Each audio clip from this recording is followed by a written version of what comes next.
Hello, I'm Pastor Jeremy Combs, and we're going to pause for a proverb. Let's go. Proverbs chapter 11. We're going to finish up the chapter today, verse 31. Behold, the righteous shall be recompensed in the earth, much more the wicked and the sinner. We conclude this chapter of righteousness by saying we've seen the product in verse 30, the purpose in verse 31. While they produce life and have a part in winning souls to God, they also fulfill their purpose too. Here the word used is recompense. The righteous shall be recompensed. It means to be complete, has the idea of to be full. The promise really is extraordinary.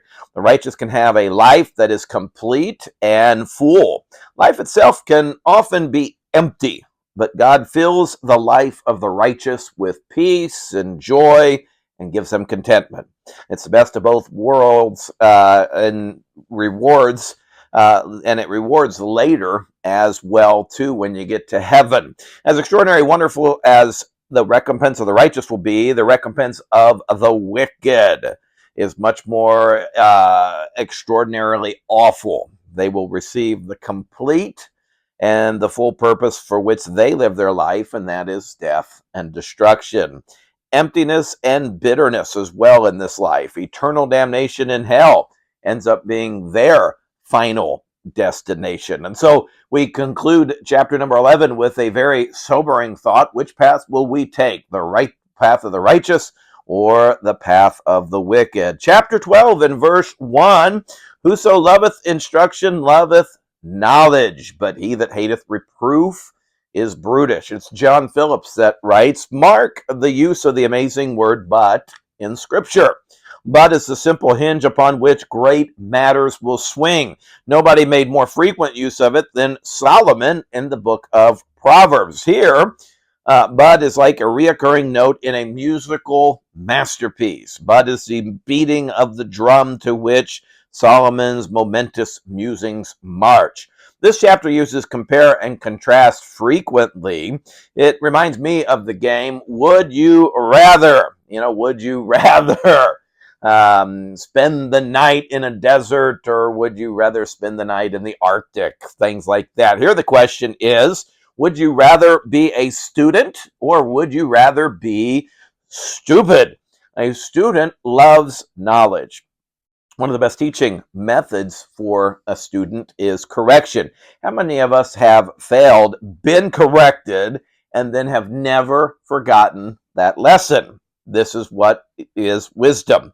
The opposite of this, though, is to be brutish. This is the idea of to be a dumb animal that can be beaten and pushed and still will just be obstinate and not learn.